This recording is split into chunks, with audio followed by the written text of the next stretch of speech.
আবারও যুদ্ধের বাজনা বেজে উঠেছে ভারত পাকিস্তানের মধ্যে। এই অবস্থায় কোনো জঙ্গি বা টেররিস্টের দখলে নেই তো আপনার গুরুত্বপূর্ণ আধার কার্ড? কিভাবে জানবেন? যদি এমনটা হয় তাহলে কোথায় অভিযোগ জানাবেন?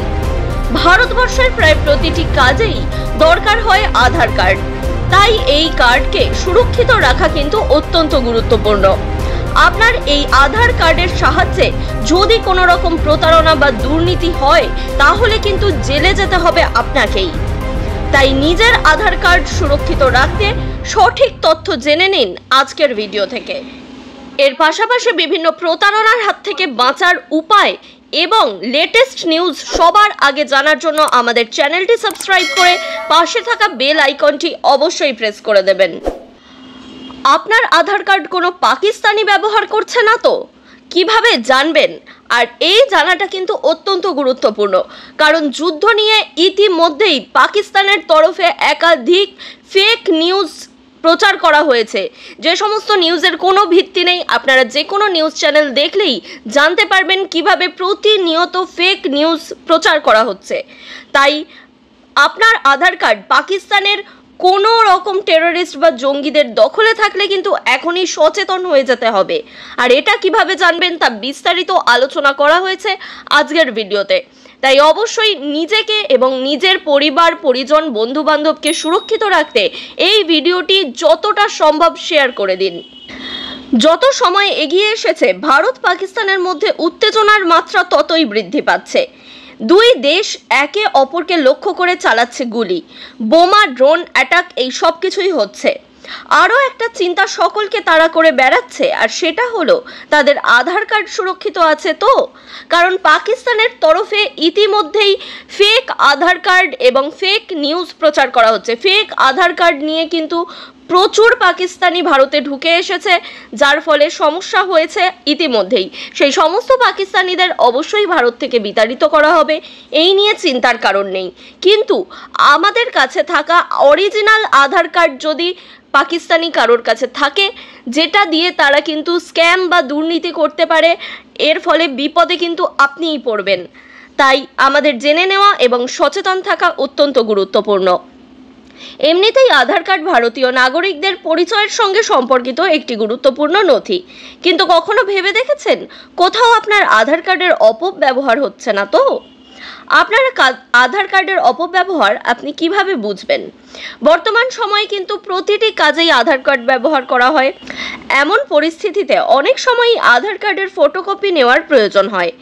Unique identification authority of India বা UIDAI এর ব্যবহারকারীদের আধার কার্ড ব্যবহারের ইতিহাস পরীক্ষা করার কিন্তু সুবিধা প্রদান করে। অর্থাৎ UIDAI এই ওয়েবসাইট আমরা সকলেই জানি, এটা কিন্তু আধার কার্ড নিয়ে একটা সরকারি ওয়েবসাইট বা সরকারি সংস্থা। এইখান থেকেই কিন্তু আধার সম্পর্কিত সমস্ত খুঁটিনাটি জানা যায় এবং আধারের আপডেট পাওয়া যায়। এই UIDAI-তেই কিন্তু আমরা আধার কার্ড ব্যবহারের বিভিন্ন ইতিহাস জানতে পারবো। অর্থাৎ আপনার আধার কার্ড ঠিক কোন কোন জায়গায় ব্যবহার করা হয়েছে সেটা কিন্তু আপনি জেনে নিতে পারবেন। তাহলে দেখা যাক কিভাবে আপনি সেটা জানবেন। দেখুন, সেটা চেক করার জন্য আমাদের কিন্তু এই অফিসিয়াল ওয়েবসাইটে যেতে হবে। এটা কিন্তু UIDAI এর একেবারে অফিসিয়াল ওয়েবসাইট। এই ওয়েবসাইটে আমরা যাব এবং হাতে কলমে আপনাদের দেখাবো ঠিক কিভাবে আপনি আপনার আধার কার্ড ব্যবহারের ইতিহাসটা চেক করবেন। এক্ষেত্রে বলে রাখি, এই প্রক্রিয়ার মাধ্যমে কিন্তু আপনি আধার কার্ড ব্যবহারের বিগত 6 মাসের ইতিহাস পরীক্ষা করে নিতে পারবেন। অর্থাৎ প্রতি 6 মাস অন্তর আপনি যদি এই ইতিহাস চেক করে নেন তাহলেই কিন্তু আপনার আধার কার্ডটা সুরক্ষিত থাকবে। তাহলে চলুন আর বেশি দেরি না করে আপনার আধার কার্ডের ইতিহাস কিভাবে চেক করবেন সেটা দেখে নেওয়া যাক। এর জন্য কিন্তু আমি সবার আগে এই লিঙ্কটা কপি করে নেব। আপনাদের জন্য কিন্তু এই লিঙ্কটা সম্পূর্ণ ডেসক্রিপশানে থাকবে, আর এর পাশাপাশি আমাদের টেলিগ্রাম চ্যানেলেও কিন্তু এই লিঙ্কটা দেওয়া হবে। তাই আপনারা আমাদের টেলিগ্রাম চ্যানেলে যুক্ত হয়ে যান এবং টেলিগ্রাম গ্রুপের মাধ্যমেও আপনার বিভিন্ন কোয়ারিজ বা প্রশ্নের উত্তর জেনে নিতে পারেন। এবার আমরা চলে যাব এই লিঙ্কটা সার্চ করার জন্য। দেখুন, আমি কিন্তু গুগলে চলে এসেছি, আর এই গুগল থেকেই আমি লিঙ্কটা সার্চ করব। এখানে আমি পেস্ট করে দিলাম, দিয়ে গো করে দেবো। এখান থেকে দেখুন আমরা কিন্তু এই home UIDAI authority of India, এখানে চলে আসবো। দেখাই যাচ্ছে এটা কিন্তু একটা গভর্নমেন্ট ওয়েবসাইট, দেখতে পাচ্ছেন unique identification authority of India, government of ইন্ডিয়ার আন্ডারে। এই ওয়েবসাইট থেকেই কিন্তু আমাদের দেখতে হবে। এবার দেখুন এই অফিসিয়াল ওয়েবসাইট থেকে আমরা নিচের দিকে চলে আসব। এলে কিন্তু এখানে আধার সার্ভিসেস বলে একটা অপশন আপনারা দেখতে পাবেন। এখানে আধার সার্ভিসেস আছে, এখানে কিন্তু আরেকটু ওপরে উঠলে আপনারা গেট আধার অপশন পেয়ে যাবেন, এর পাশাপাশি আপডেট আধার অপশন পেয়ে যাবেন। এই আপডেট আধার অপশন থেকে কিন্তু আধার আপডেট হিস্ট্রি এই লেখাটায় আপনাদের ক্লিক করতে হবে। এইখানটায় ক্লিক করে নেবো আমি। এরপরে দেখুন আধারের আরেকটা ওয়েবসাইট খুলে গেল, যেটাও কিন্তু গভর্নমেন্ট অফ ইন্ডিয়ার একদম অথেন্টিকেট ওয়েবসাইট। এখান থেকে আমাদের কিন্তু এখানে লগ ইনের অপশন দিচ্ছে, দেখতে পাচ্ছেন লগ ইনের অপশন দিচ্ছে। এখান থেকে আমাদের লগ ইন করতে হবে। এবার লগ ইন অপশনটায় ক্লিক করলেই এখানে আপনাকে আপনার আধার নাম্বার দিতে হবে, এখানে এই ক্যাপচাটা দিতে হবে। তাহলে আমি বসিয়ে নিচ্ছি অফ ক্যামেরায়। দেখুন আমি কিন্তু এখানে আধার নম্বর বসিয়ে নিয়েছি। এখানে কিন্তু আমি সিকিউরিটি পারপাসের জন্য আমার আধার নাম্বারটা ব্লক করে রেখেছি। আর এইখানে দেখতে পাচ্ছেন একটা ক্যাপচা আছে, এই ক্যাপচাটাও কিন্তু আমি এখানে বসিয়ে নিয়েছি। আপনাদের যদি দেখার সমস্যা হয় তাহলে কিন্তু ক্যাপচাটা আপনারা এইখান থেকে শুনে নিতে পারেন, ঠিক আছে? এটা ক্লিক করলেই শুনে নিতে পারবেন, এই মাইকটাই ক্লিক করতে হবে, ঠিক আছে? তাহলে শুনে নিতে পারবেন। এবার আমি লগ ইন উইথ ওটিপি অপশনে ক্লিক করে দিচ্ছি। এবারে আমার রেজিস্টার্ড মোবাইল নাম্বারে কিন্তু একটা ওটিপি আসবে, সেই ওটিপিটা আমাদের এখানে পুট করতে হবে। আমি কিন্তু ওটিপি এখানে পুট করে দিয়েছি, এখানে দেখতে পাচ্ছেন ওটিপি বসে গেছে।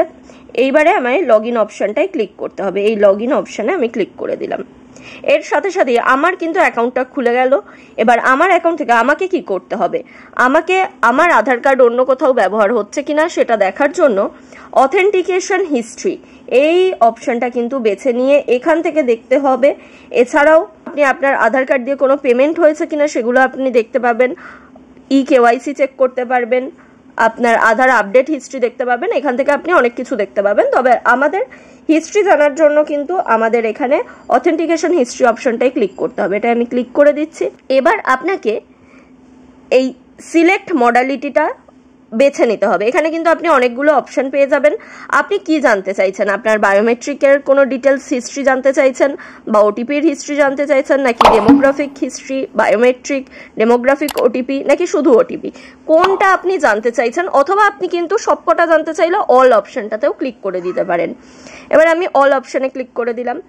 এরপরে আপনাকে কিন্তু এইখানে স্টার্ট ডেট দিতে হবে, অর্থাৎ আপনি কোন তারিখ থেকে চাইছেন। এখানে কিন্তু আপনি লাস্ট 6 মান্থসের কিন্তু আপনি আপডেট পেয়ে যাবেন। তাই আমি ধরুন আগের 1 মাসের চাইছি, তাহলে আজ মে মাসের 10 তারিখ, আমি এপ্রিল মাসের 10 তারিখ সেট করে নিলাম। এরপর এন্ড ডেট মানে কত দিন অবধি চাইছেন, তাহলে এখান থেকে মে মাসের 10 তারিখটা সেট করে নিলাম। এবারে আমাদের এই ফেচ অথেন্টিকেশন হিস্ট্রি অপশনটাই ক্লিক করতে হবে। ক্লিক করলাম, এরপর খানিকক্ষণ প্রসেসিং হবে, তারপর কিন্তু আপনাকে দেখিয়ে দেবে যে আপনার আধার কার্ডে ঠিক কি কি হয়েছে। দেখুন আমার আধার কার্ডের সাহায্যে এখানে কিন্তু ওটিপি ভেরিফিকেশন হয়েছে 100%, বায়োমেট্রিক্স কিন্তু একেবারেই হয়নি, ডেমোগ্রাফিক্স মানে কি আপনার ফেস স্ক্যান, আপনার মুখ স্ক্যান করে আধার কার্ড ইউজ করা কতবার হয়েছে? একবারও হয়নি। এবার ওটিপি ব্যবহার হয়েছে, এবার কোথায় কোথায় ওটিপি ব্যবহার হয়েছে সেটাও কিন্তু এখানে পরিষ্কার দিয়ে দিচ্ছে কোথায় কোথায় ওটিপি ব্যবহার হয়েছে। আমার কাছে এখানে 6 বার আছে। এবার আপনি কিন্তু এখানে ডাউনলোড পিডিএফ অপশনটায় ক্লিক করে এইটার পিডিএফও নিয়ে নিতে পারবেন। আপনার প্রমাণের জন্য পিডিএফ লাগতে পারে, কোনো সমস্যা হলে সেই পিডিএফটা কিন্তু আপনি ডাউনলোড করে রেখে দিতে পারবেন নিজের কাছে। এবার দেখুন এইখানে আপনি কোথায় ব্যবহার করেছেন, সব থেকে বড় জায়গা কিন্তু এইটাই, আপনি কোথায় ব্যবহার করেছেন। আমার সবই UIDAI এর অনলাইন সার্ভিসের জন্য, তাহলে আমার চিন্তিত হওয়ার কোনো কারণ নেই। এখানে ট্রানজ্যাকশন আইডি সব কিছু পেয়ে যাবেন। এবার কোনো রকম সমস্যা হলে এখানে ধরুন UIDAI না হয়ে অন্য কোনো জায়গা হলো যেটা আপনি জানেন না, আপনি কোনোদিন করেননি, সেই রকম জায়গা হলে আপনার কাছে অবশ্যই এটা কনসার্নের ব্যাপার। এবারে কি করবেন, যদি এরকম কিছু সমস্যা পড়েন বা সমস্যা দেখা দেয় এই সার্চ করার সময়, তখন কিন্তু আপনাদের এর পরবর্তী ধাপটা করতে হবে। সেটা কিন্তু আমরা ভিডিওয়ে একেবারে বলে দিয়েছি, তাই শেষ অবধি দেখুন। এবার দেখুন আপনি যদি আপনার কার্ডের কোনো অপব্যবহার পান, তাহলে কিন্তু এখান থেকে আপনাকে অভিযোগ জানাতে হবে। কি করবেন অপব্যবহার হলে? জানতে পারলে আপনি টোল ফ্রি নম্বর, এই নম্বরটায় কল করতে পারেন, অথবা আপনি কিন্তু UIDAI এর এই অফিসিয়াল ইমেল আইডিতে একটা মেল করতে পারেন, করে আপনার অভিযোগ জানাতে পারেন। এরপর মেল করার সাথে সাথে কিন্তু UIDAI এর তরফে আপনার অভিযোগটি দেখা হবে, রিভিউ করা হবে, এবং তারপরে কিন্তু আপনার অভিযোগ অনুযায়ী যেখানে দুর্নীতি বা সমস্যা দেখা দিয়েছে সেই জায়গা নিয়ে সঠিক স্টেপ নেওয়া হবে। তাহলে বুঝতেই পারছেন, আপনার কোনো সমস্যা হলে ভয় পাওয়ার কোনো কারণ নেই। আপনি এই ইমেল আইডিতে কিন্তু যোগাযোগ করতে পারেন, অথবা টোল ফ্রি নম্বরে কল করেও অভিযোগ করতে পারেন। এই ভিডিওটি কিন্তু সবার জন্য গুরুত্বপূর্ণ, তাই এই ভিডিওতে পাওয়া তথ্য কিন্তু আপনার পরিজন পরিচিতির সাথে অবশ্যই শেয়ার করে নেবেন, তার সাথে চ্যানেলটি সাবস্ক্রাইব করে পাশে থাকবেন।